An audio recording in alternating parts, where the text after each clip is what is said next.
HD सच्ची कहानियों पर आप सभी का स्वागत है। आज कोर्ट में मेरी पहली तारीख थी और मुझे जज के सामने पेश किया गया था। सामने ही मेरे बूढ़े माँ बाप इतने मजबूर और परेशान थे। कोर्ट के सारे सबूत और गवाह मेरे खिलाफ थे।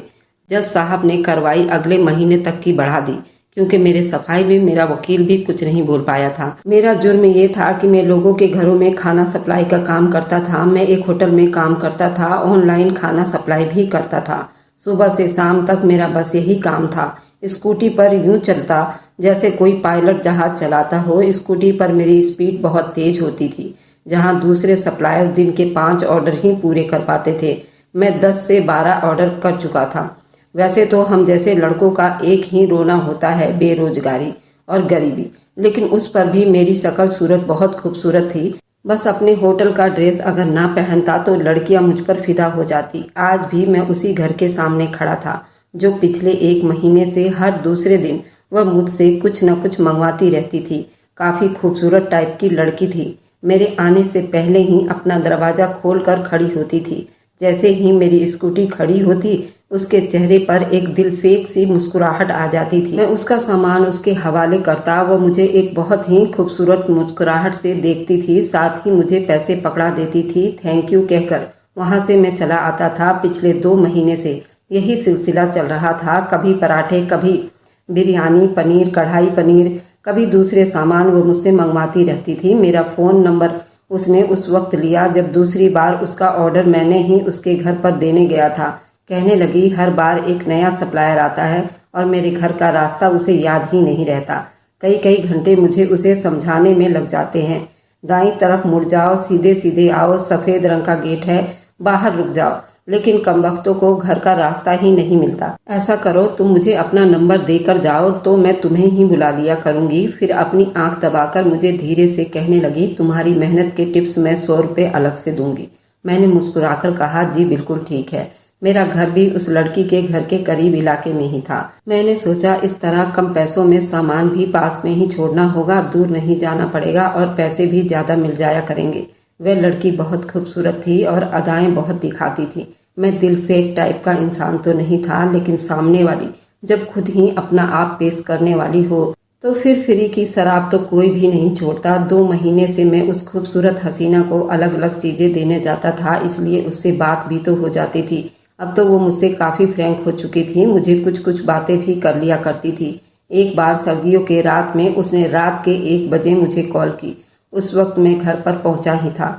खाना खाकर अपने चारपाई को बरामदे में बिछाकर उस पर लेटकर रजाई में घुस गया। छोटी बहन से कहा कि 1 कप चाय बना दो। रजाई में घुसकर गर्मा गर्म चाय के घूंट भर रहा था जब उस लड़की की कॉल आ गई। मैंने उस समय देखा रात के 1 बज रहा था। मैंने अजीब सी बोर सी शक्ल बनाई थी। अब ये कौन सा समय है, जरूर ये कुछ न कुछ मुझसे मंगवा रही होगी। मैंने फोन उठाया तो उसकी चहकती हुई आवाज आई। कहने लगी वेज बिरयानी खाने को दिल कर रहा है, प्लीज लाकर दे दो ना। मैंने कहा समय देखा है आपने, इतनी सर्दी हो रही है, मैं इस वक्त रजाई में घुसकर बैठा हुआ हूँ और गरम गरम चाय पी रहा हूँ। आप मुझे बताएं ऐसी हालत में आपको लगता है कि मैं अपनी रजाई छोड़कर गर्मा गर्म चाय छोड़कर आपके लिए पनीर और नान लेकर आऊंगा। जितनी वो मुझसे फ्रैंक हो चुकी थी, मैं उससे कभी कभी हंसी मजाक भी ऐसे ही बातें कह देता था। वह कहने लगी बहुत भूख लगी है, मेरे घर आज दाल बनी थी और मुझे वो बिल्कुल भी पसंद नहीं है। पता है मैंने सुबह का नाश्ता किया हुआ है, अगर तुम मुझे पनीर और नान लाकर दोगे तो मैं डिलीवरी चार्ज के अलावा तुम्हें 100 रुपये ऊपर से और दूंगी। मैंने कहा कि मैं सिर्फ 100 रुपये की खातिर अपनी रजाई को नहीं छोड़ सकता। मेरी बात पर वह हंसने लगी। कहने लगी 200 दूंगी, 300, चलो 500 ले लेना। मैंने कहा अच्छा चलो ठीक है, आ रहा हूँ। वो कहने लगी सो स्वीट हार्ट कहकर उसने फोन बंद कर दिया। उसके ऐसे शब्द अक्सर मेरे चेहरे पर मुस्कुराहट बिखेर देते थे, लेकिन मैं नहीं जानता था उसके घर पर जाऊंगा तो आज मुझ पर एक बम धमाका होने वाला है। मैंने सोचा रमेश चलो हटाओ ये चादर अपने ऊपर से और अपनी जान को थोड़ी सी तकलीफ दो।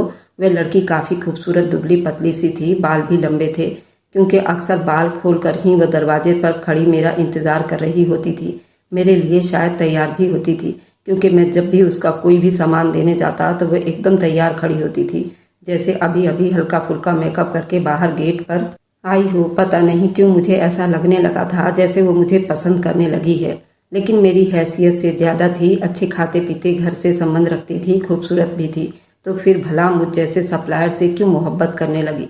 उसके तो न जाने कितने चाहने वाले होंगे। फिर मैंने सोचा कि मोहब्बत कहाँ तक तो ताज देखती है, इतनी ज्यादा भी अमीर नहीं है। हाँ, ये था कि मुझसे थोड़ी ठीक ठाक ही थी। मैं तो एक बहुत गरीब इलाके में एक बहुत ही छोटे और पुराने मकान में रहता था। मकान भी अपना नहीं था, किराए का था। ऐसा लगता था जैसे सारी गरीबी हम पर आकर खत्म हो गई हो, या फिर शायद ये मेरी सोच भी थी, क्योंकि मेरे माँ बाप अपने इसी हाल में खुश थे। तीनों टाइम पेट भर के खाना खाते थे और भगवान का ध्यान करते थे। लेकिन मैं अपने हालत से बिल्कुल भी खुश नहीं था। अपने माँ बाप का इकलौता सहारा था मेरे पापा की मोहल्ले में मिठाई की एक छोटी सी दुकान थी। लेकिन मुझे इस काम से शुरू से ही चिढ़ थी। पापा तो कहते थे कि मेरे साथ दुकान पर आ जाया करो और हलवाई का काम किया करो, लेकिन मैंने साफ मना कर दिया कि मुझे ये काम नहीं करना। 2 बहनें थी, घर में कमरे सिर्फ 2 ही थे। एक कमरे में मम्मी पापा होते थे और दूसरे कमरे में मेरी बहनें। इसलिए मुझे बस बरामदा ही मिला हुआ था, जहाँ मेरी माँ एक चारपाई बिछा देती थी और मैं अपनी सर्दियाँ गर्मियाँ वहीं पर गुजारता था। माँ की कमेटी खुली तो माँ ने मुझे एक बाइक दिलवा दी और फिर मैंने सप्लायर बनना पसंद किया। मैंने चाय का खाली कप साइड पर रखा और रजाई से उठकर अपनी जैकेट पहनकर तैयार हो गया। मेरी जेब में 500 रुपये मौजूद थे। मैंने 1 किलो वेज बिरयानी, ऊपर से रायता लिया और रमा के घर सामने जाकर उसे कॉल कर दी। वह कहने लगी, हाँ बस आ रही हूँ। मैं बाहर खड़ा बार बार घड़ी देख रहा था, लेकिन 10 मिनट हो गए थे, वह नहीं आई। दोबारा मैंने कॉल की तो फोन नहीं उठाया। सर्दी इतनी ज्यादा थी कि मैंने अपने दोनों हाथों को रगड़ना और मुंह से फूंक मारकर उन्हें गर्म करने की नाकाम कोशिश करने लगा। मेरे मुंह से धुआं निकल रहा था, होठ भी सर्दी के मारे कांप रहे थे। मैं चाह रहा था जल्द से जल्द वो आए और उसे बिरयानी दे दूं और अपने घर चला जाऊं। न जाने बेचारी को कितनी भूख लगी होगी कि उसने रात के 1 बजे बिरयानी मंगवाया था।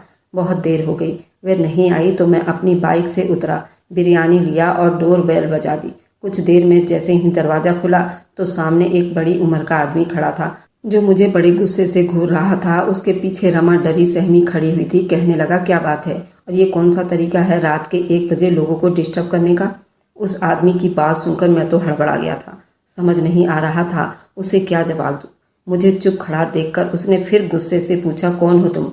मैंने एक नज़र रमा की तरफ देखा। मैंने कहा, मैं होटल में काम करता हूँ और घरों में खाना सप्लाई करता हूँ। वेज बिरयानी मंगवाया था ना आपने। वह कहने लगा, किसने मंगवाया था बिरयानी। मैंने तो नहीं मंगवाया था। रमा पीछे खड़ी ना में सिर हिलाने लगी कि मैं ये ना बताऊं कि बिरयानी उसने मंगवाया है। मैंने उसका मकान नंबर देखा, अगले घर का मकान का नंबर बोल दिया। वह कहने लगा, ये हमारा मकान नंबर नहीं है, जाओ यहाँ से। वह बुढ़ा बड़बड़ाते हुए गेट बंद करने लगा, लेकिन मैंने जल्दी ही कहा, उनसे भी पूछ चुका हूँ, लेकिन वह कह रहे हैं कि आपने मंगवाया है। तो मैंने कहा कि देखें, मैं बहुत गरीब लड़का हूँ, शायद मेरे साथ किसी ने शरारत की है। मैं ये 2 किलो वेज बिरयानी अफोर्ड नहीं कर सकता। जिसने भी ये बिरयानी मंगवाया है उसने शायद गलत एड्रेस दे दिया है, इसलिए आप अगर ये रख लें तो मेरे पैसे बच जाएंगे। मैंने बड़ी मासूम सी शक्ल बनाई थी। मैं चाहता था रमा बिरयानी खा ले, क्योंकि उसने सिर्फ सुबह का नाश्ता ही किया था। वह आदमी कुछ देर तो मुझे देखता ही रह गया, फिर कहने लगा, कितने का है। मैंने कहा, 500 रुपए का। उसने जेब से 500 रुपए मुझे दे दिए और बिरयानी लेकर अंदर चला गया। मैंने सुकून का सांस भरा था। इससे पहले कि मैं बाइक की तरफ पलटता, मुझे उस घर से शोर की आवाज आई थी। वह आदमी रमा से कहने लगा, शुक्र करो वह लड़का किसी और का ऑर्डर लाया था, लेकिन अगर मुझे ये पता चल गया कि तुमने मंगवाया है तो मैं ये बिल्कुल बर्दाश्त नहीं करता। आजकल मैं देख रहा हूँ कि तुम्हारे बाहर के ऑर्डर कुछ ज्यादा ही बढ़ने लगे हैं, जो कि मुझे बिल्कुल पसंद नहीं है। शरीफ घर की लड़कियों के ये लक्षण नहीं होते कि वह हर दूसरे या तीसरे दिन सप्लायर को अपने दरवाजे पर बुलाकर खड़ा कर ले और उससे बातें करे। तुम मेरे घर की बहू हो, मेरे घर की इज्जत हो। अगर तुमने ऐसी हरकत की तो मैं जितेंद्र को फोन करके दुबई से बुला लूंगा और तुम्हारे मायके में जाकर भी तुम्हारी शिकायत कर दूंगा। पकड़ो ये वेज बिरयानी। मैं तो ये खाता ही नहीं हूँ। ये सुनकर मेरा दिमाग चकराया था। ये तो रमा शादीशुदा सोच कर तो मेरा दिल पता नहीं क्यों बुझ सा गया था। शायद मैंने रमा के हवाले से कई सपने अपनी आंखों में सजा लिए थे। उस आदमी की बात सुनकर मुझे अंदाजा हो गया वह रमा का ससुर है और बहुत ही शक्की मिजाज का है, और वह बेचारी न जाने कैसी जिंदगी गुजार रही है। शायद उसका पति विदेश में है, तभी वह अंकल कह रहा था कि जितेंद्र को बुलाऊंगा, तुम्हारी शिकायत लगाऊंगा या फिर तुम्हारे मायके में शिकायत लगाऊंगा। मेरे दिल में रमा के लिए हमदर्दी के जज्बात उभरने लगे थे। अगले दिन रमा की कॉल आई। कहने लगी, तुम्हारा बहुत बहुत शुक्रिया, तुमने मेरे ससुर के सामने मेरी इज्जत रख ली। मैंने कहा, क्या तुम शादीशुदा हो। वह कहने लगी, हाँ, बस मेरी किस्मत खराब थी जो मैं इस घर में ब्याह कर आ गई। मैंने कहा, तुम्हारा पति तुम्हें सपोर्ट नहीं करता। वह कहने लगी, वह दुबई में जॉब करता है, कई कई महीने नहीं आता, और आ भी जाए तो अपने माँ बाप के सामने नजरें तक नहीं उठा सकता। मुझे क्या सपोर्ट करेगा? मुझे ये सुनकर बहुत दुख हुआ और अफसोस हुआ था। रामा कहने लगी, तुम नहीं जानते मैं कैसे तकलीफ से जिंदगी गुजार रही हूँ। ये तो थोड़े बहुत पैसे मैं ट्यूशन पढ़ाकर जमा करती हूँ ताकि अपनी छोटी छोटी इच्छाओं को पूरा कर सकूँ, वरना जितेंद्र जितने भी पैसे भेजता है वह सब मेरे ससुर के पास ही आते हैं, और वो मुझे जेब खर्च के लिए भी बिल्कुल भी पैसे नहीं देते। कहते हैं जब हमारे साथ रह रही हो और खाना खाती हो हम तुम्हें शॉपिंग भी करवाते हैं, अलग से तुम्हें पैसे लेने की क्या ज़रूरत है। उसकी बात सुनकर मुझे दुख होने लगा। मैंने कहा, तुम्हें जब भी कुछ खाना हो तो मुझे बता देना, और ये भी बता देना कि तुम्हारा वह खूसट ससुर कब घर पर नहीं होता, मैं उसी समय तुम्हें देने आ जाऊंगा। वह कहने लगी, पता नहीं मैंने तुमसे अपने दिल की बात क्यों कह दी। मुझे तुमसे ये सारी बातें नहीं करनी चाहिए थी, तुम मेरे लगते ही क्या हो। उसकी दुख भरी आवाज सुनकर मेरा दिल धड़का था। दिल में दबी उसकी मोहब्बत ने करवट ली थी। जी चाहा उसके सारे दुख दूर कर दूं, लेकिन ये सोचकर खुद को रोक लेता था वह किसी और की है, मैं उसको पा नहीं सकता। लेकिन ये भी सच था कि मैं उससे मोहब्बत करने लगा था, ये जानते हुए कि मैं अपनी मोहब्बत को कभी पा नहीं सकता। एक बार रात के 12 बजे रामा का मुझे फोन आया। कहने लगी, मेरे घर पर कोई नहीं है, मुझे डर लग रहा है, प्लीज तुम मेरे घर पर आ जाओ। मैंने कहा कि मैं कैसे तुम्हारे घर पर आ सकता हूँ? अगर तुम्हारे सास या ससुर पीछे से घर में आ गए तो क्या होगा? तुम्हारी जिंदगी तो और भी मुश्किल हो जाएगी। वह कहने लगी, वे दोनों गांव गए हुए हैं, उनके किसी रिश्तेदार के यहाँ पर मौत हो गई है। मेरे घर पर कोई भी नहीं है, मुझे अकेले बहुत डर लगता है। वह बहुत ज्यादा डरी हुई लग रही थी। मैंने कहा, तुम परेशान ना हो, मैं बस अभी थोड़ी देर में आता हूँ। कुछ ही देर के बाद मैं उसके घर के दरवाजे पर खड़ा था और वह दरवाजा खोलने के बाद बदहवासी से मेरा ही इंतजार कर रही थी। मुझे देखकर उसके चेहरे पर सुकून की लहर दौड़ी थी। उसके दरवाजे पर जाकर खड़ा हो गया। उसने दरवाजा पूरा खोल दिया और मुझे अंदर आने को कहा। मैं ये सोच रहा था कि अंदर जाना चाहिए या नहीं, क्योंकि वह घर पर बिल्कुल अकेली थी और मेरा इस तरह अंदर जाना ठीक नहीं था। लेकिन वह बेहद डरी हुई थी, तो मुझे लग रहा था कि शायद मुझे कुछ देर के लिए अंदर जाकर उसका डर खत्म कर देना चाहिए। मैं अभी सोच विचार में गुम था, तभी रामा बोली, प्लीज अंदर आ जाओ। मैं अंदर चला गया। उसके बाद उसने मुझे आंगन में ही बैठा दिया। कहने लगी, तुम यहाँ बैठो, मैं तुम्हारे लिए कुछ खाने को लाती हूँ। मैंने कहा कि नहीं, मैं इतनी देर नहीं रुक सकता। मैं तो बस तुम्हें यही कहने आया था कि तुम अपने घर की खिड़की दरवाजों को अच्छी तरह से लॉक कर लो। रात को कोई भी आए तो दरवाजा मत खोलना, क्योंकि तुम घर पर बिल्कुल अकेली हो। तुम्हें अंधेरे में डर लगता है तो लाइट जलाकर सो जाओ। मैं यही सोचकर तुमसे मिलने चला आया था कि मेरे आने से तुम्हारा डर थोड़ा कम हो जाएगा। अब तुम खुद को रिलैक्स करो और सोने की कोशिश करो। मेरी बात सुनकर वह कहने लगी, मैं आज तक कभी अकेली नहीं रही हूँ, ऐसा करो कि तुम आंगन में ही सो जाओ, कम से कम मुझे ये तसल्ली तो होगी कि घर में कोई है। मैंने कहा, रमा ये सब ठीक नहीं है। अगर भगवान न करे तुम्हारे सास ससुर सुबह घर आ गए और अगर उन्होंने मुझे यहाँ देख लिया तो तुम्हारी बदनामी हो जाएगी। और चलो मान भी लो सास ससुर ना भी आए तो क्या पता घर पर कोई और आ जाए और इस तरह मुझे घर पर देखकर लोग बातें बनाएंगे। मैं नहीं चाहता मेरी वजह से तुम्हारी बदनामी हो। वह कहने लगी, मुझे रात को बहुत डर लगता है। एक बार मेरे ससुर मेरी सास को दवा दिलाने के लिए डॉक्टर के पास लेकर गए थे। वह सिर्फ कुछ ही देर के लिए लेकर गए थे और मैं इतनी देर में ही इतना ज्यादा डर गई थी कि चीख चीख कर मैंने पूरे मोहल्ले को इकट्ठा कर लिया था। और इस वक्त तो मुझे बहुत ज्यादा डर लग रहा है, मैं अकेली नहीं रह सकती। अभी हम बात कर ही रहे थे कि बाहर बारिश की आवाज आने लगी। ये देखकर तो मेरा दिमाग ही घूम गया था। मैं जैसे ही तेज कदमों से बाहर की तरफ बढ़ा, इतनी ही देर में बारिश बहुत तेज हो चुकी थी। रामा कहने लगी, ओहो इतनी तेज बारिश शुरू हो गई है। मैंने कहा, मुझे कोई फर्क नहीं पड़ता, मैं इसी बारिश में घर चला जाऊंगा। मैं ये कह ही रहा था कि जोरदार बादल गरजने लगे थे। रामा डर के मारे मेरे सीने के साथ लग गई। उसकी इस अचानक हरकत ने मुझे अपनी जगह जमा कर रख दिया था। एक करंट की लहर थी जो मेरे पूरे शरीर में दौड़ गई थी। एकदम मैं रामा से पीछे हटा था। कुछ गलत हो जाने का डर मुझ पर हावी होने लगा था। मैंने कहा, रामा तुम दरवाजा बंद कर लो, मैं घर जा रहा हूँ। उसने मेरा हाथ कसकर पकड़ लिया और रोने लगी। कहने लगी, मत जाओ, रात का समय, ऊपर से इतनी तेज बारिश, मुझे डर लग रहा है, मैं मर जाऊंगी। उसने मेरा हाथ थाम लिया। उस वक्त हम बाहर आंगन में खड़े थे और हम दोनों ही भीग चुके थे। बारिश कम होने के बजाय और भी ज्यादा हो गई थी। फरवरी का महीना था और बारिश का पानी बहुत ठंडा था। ठंड की वजह से अब वो कांपने लगी थी। ठंड तो मुझे भी लग रही थी, लेकिन मेरे दिमाग से बस यही घूम रहा था कि किसी तरह मैं अपने घर चला जाऊं। लेकिन बारिश कम होने के बजाय और भी तेज हो गई थी। उसने कॉटन का लाइट ब्लू कलर का कुर्ता पहन रखा था जो बारिश की वजह से भीगकर उसके तन से चिपक गया था और उसकी खूबसूरती को उभारने लगा था। मेरी नज़रों में बेताबी बढ़ने लगी थी। मैंने फौरन से अपनी नज़रें झुका ली थी। मैं यहाँ से जाना चाहता था, वरना शायद कुछ देर रुकता तो खुद पर काबू नहीं रख पाता। आखिर मैं भी तो एक मर्द था और सामने जब इतनी खूबसूरत लड़की खड़ी हो, वह भी इतने करीब, तो कोई कैसे खुद पर कंट्रोल रख सकता है। मैंने जल्दी से रामा से अपना हाथ छुड़ाया, लेकिन ठीक उसी समय आसमान पर बिजली चमकी और बादलों की गरजने से रामा को कांपने पर मजबूर कर दिया। वह राकेश कहती हुई मेरे सीने से चिपक गई थी। मैं इंसान था, कोई फरिश्ता नहीं था, और जहां मर्द और औरत अकेले हों तो उनके बीच में तीसरा शैतान मौजूद होता है। मेरी अक्ल ने भी उस वक्त काम करना छोड़ दिया था। बस दिल की धड़कन थी जो उस वक्त रामा के दिल की धड़कनों के साथ धड़क रही थी, क्योंकि वो मेरे सीने से लगकर खड़ी थी। उसने डर की वजह से अपने दोनों हाथों से मेरी कमर को पकड़ रखा था। कह रही थी, राकेश, मुझे बहुत डर लग रहा है, प्लीज मुझे छोड़कर मत जाओ। धीरे धीरे मुझ पर भी बेखुदी सी छाने लगी थी। मैं उसे अंदर ले गया। कमरे का दरवाजा बंद हुआ। हमारे जज्बात आवे ताप से जाग उठे थे। शैतान हम पर हावी हो चुका था। रामा ने मुझे बस एक ही बार मना किया था, लेकिन मैं तो अपने होश खो बैठा था। मुझे होश उस वक्त आया जब सब कुछ हो चुका था और अब बुरी तरह से पछता रहा था। और रामा रोए जा रही थी। कहने लगी, राकेश, ये तुमने मेरे साथ क्या कर दिया? मैंने तो तुम्हें अपनी सुरक्षा के लिए बुलाया था और तुमने ही। ये कहकर वह फूट फूट कर रोने लगी थी। मैंने कहा, रामा देखो, जो कुछ हुआ है वह एक हादसा था।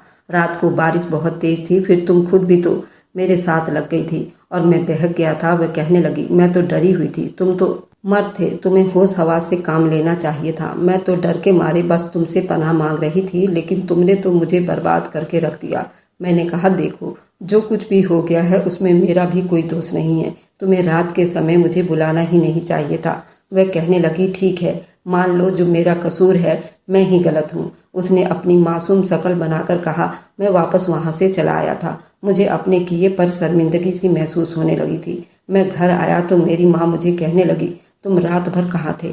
मैं नजरें चुराए हुए था। मैंने कहा, मम्मी, रात को बहुत तूफानी बारिश हो गई थी, इसलिए मैं दोस्त के घर पर ही रुक गया था। मेरी माँ कहने लगी, बारिश को रुके हुए 3 घंटे हो चुके हैं और रात को बारिश की खबर पहले ही बता दी गई थी। तुम्हें वक्त पर घर आ जाना चाहिए था। मैं रात भर तुम्हारे लिए परेशान होती रही हूँ। फोन तो कर सकते थे अपने दोस्त के घर से। 100 फोन किए होंगे तुम्हारी बहनों ने तुम्हें, लेकिन तुमने फोन उठाने की भी जरूरत नहीं समझी। मैं कमरे में चला गया। बहनों से कहा, मेरी तबीयत ठीक नहीं है, मैं सोना चाहता हूँ, इसलिए वह कमरे से बाहर चली आए। वह कमरे से बाहर निकल गई।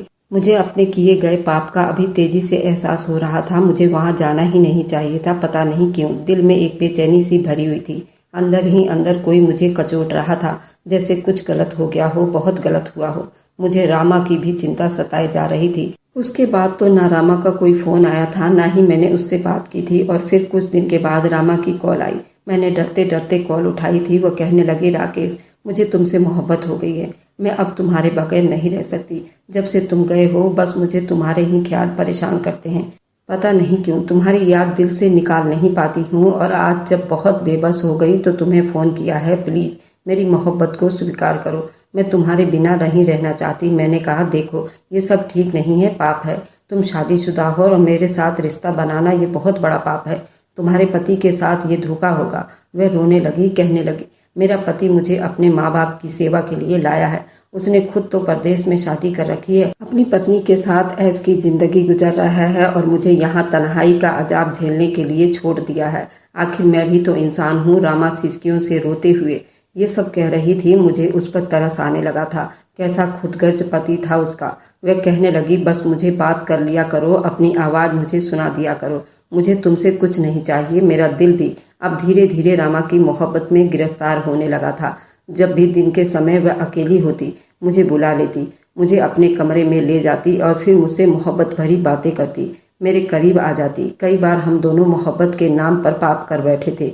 एक बार मैं रामा के कमरे में ही था जब उसके घर का दरवाजा बजने लगा। दरवाजा खोलने की आवाज सुनकर हम दोनों का ही रंग उड़ गया था। मैं फौरन से रामा के कमरे में ही छुप गया। वह भी बुरी तरह घबराई हुई थी। कहने लगी, जरूर मेरे ससुर होंगे। जैसे ही वह कमरे में जाते, मैं तुम्हें खिड़की से बाहर निकाल दूंगी। मैंने कहा, ठीक है। मैं उसके कमरे के पर्दे के पीछे छुप गया था। कुछ देर के बाद कमरे का दरवाजा खुला और रामा के मुंह से जितेंद्र का नाम सुनकर मेरा दिल धक से रह गया था। उसका पति दुबई से आ गया था। कहने लगा, मेरा सरप्राइज तुम्हें कैसा लगा रमा?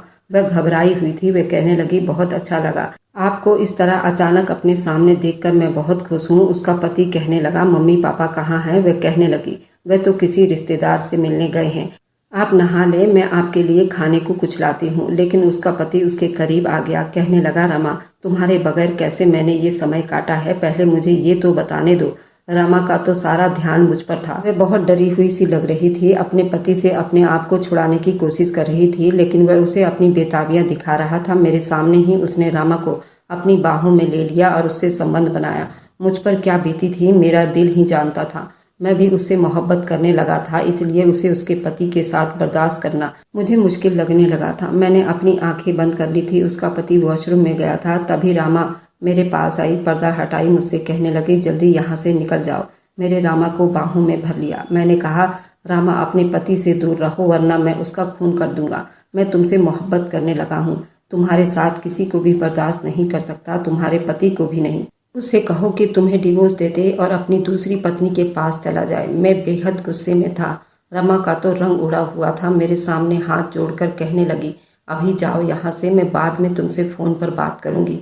अगर मेरे पति ने तुम्हें यहाँ देख लिया तो आज की रात हम दोनों की आखिरी रात होगी। मैंने कहा, तुम्हें डरने की जरूरत नहीं है, मैं हूँ तुम्हारे साथ। उससे ये कहकर मैं उसके घर से और कमरे से बाहर निकल गया था। उसके बाद तो रमा ने मुझे फोन करना भी छोड़ दिया था। लेकिन अब मुझे रातों को नींद नहीं आती थी। जब भी ख्याल आता कि वो अपने पति के करीब होगी, मुझे बेचैनी सी होने लगती थी। मैंने रमा को न जाने कितने मैसेज किए थे। उससे कहता कि मुझे तुमसे मिलना है, मैं तुम्हें देखे बिना नहीं रह सकता। वह मुझे बहाने बहाने करने लगी थी। मेरे दिल में अपनी मोहब्बत की आग लगाकर अब वो मुझसे दूरी बनाने लगी थी। मैं तो अब उसकी संगत के लिए बेचैन होने लगा था। यह शायद पाप की आदत मुझे लग गई थी। एक बार मुझसे रहा नहीं गया तो मैं कढ़ाई पनीर और नान लेकर उसके घर पहुंच गया। दरवाजा उसी ने खोला था। उसे देखकर ही मेरा दिल बेअख्तियार सा होने लगा था। वो मुझे देखकर हैरान थी। कहने लगी, तुम क्यों आए हो? मैंने कहा, नहीं रह सकता तुम्हारे बगैर। वह कहने लगी, मेरे सास ससुर अभी अपने कमरे में ही हैं, तुम जाओ। लेकिन मैं घर के अंदर आ गया। मैंने कहा, मैं अपने दिल का क्या करूं? रामा, मैं पागल हो जाऊंगा, समझ क्यों नहीं आता तुम्हें? वह मुझे अपने कमरे में ले गई, मेरे सीने से लग गई। कहने लगी, मैं भी तुम्हारे बगैर नहीं रह पा रही हूँ, लेकिन मेरी मजबूरी खुद समझो। ये कहकर वो मुझसे पीछे हट गई। लेकिन मुझे कहाँ सब्र था। अपने होश उड़ा देने वाले हुस्न के साथ वो मेरे सामने खड़ी थी। मैं कैसे उससे दूर हो सकता था? कितनी रातें सिर्फ उसे याद करके मैं बेचैनी से काटी थी। मैंने उसे अपनी बाहों में भर लिया और अपनी बेताबियां दिखाने लगा। उसे बेतहासा चूमना शुरू कर दिया था। मेरी बेताबियां उस समय अपनी चरम सीमा पार कर गई थी। जिसकी आदत उसी ने डाली थी, वह मुझे खुद से पीछे करने की कोशिश में थी। अचानक से कमरे का दरवाजा खुला। शायद जल्दबाजी में रामा कमरे का दरवाजा लॉक करना भूल गई थी। सामने उसका ससुर खड़ा था। उसे देखकर तो मेरी भी रंगत उड़ गया था। रामा ने मुझे धक्का दे दिया अपने बचाव के खातिर। वह मुझको बहुत बुरा फंसा चुकी थी। उसका ससुर मेरे करीब आया। मेरे गिरेबान पकड़कर मेरे मुंह पर 2-3 थप्पड़ रख दिए और उसके बाद तो उसने मुझे बेतहासा मारना ही शुरू कर दिया था। शोर मचा दिया। मोहल्ले के लड़के जमा हो गए और वह भी मुझे मारने लगे। रामा का पति भी आ गया। उसने भी मुझे बहुत मारा। कहने लगा, तुम्हें जेल में डलवा दूंगा। तुम चोरों की तरह मेरे घर में आकर मेरी पत्नी के साथ जबरदस्ती कर रहे थे। मैंने कहा, मैं रामा से मोहब्बत करता हूँ और वह भी मुझसे मोहब्बत करती है। तुम उसे छोड़ दो। मेरा ये कहना था कि रामा का रंग उड़ा था। वह अपने पति के सामने साख मुकर गई। कहने लगी, ये झूठ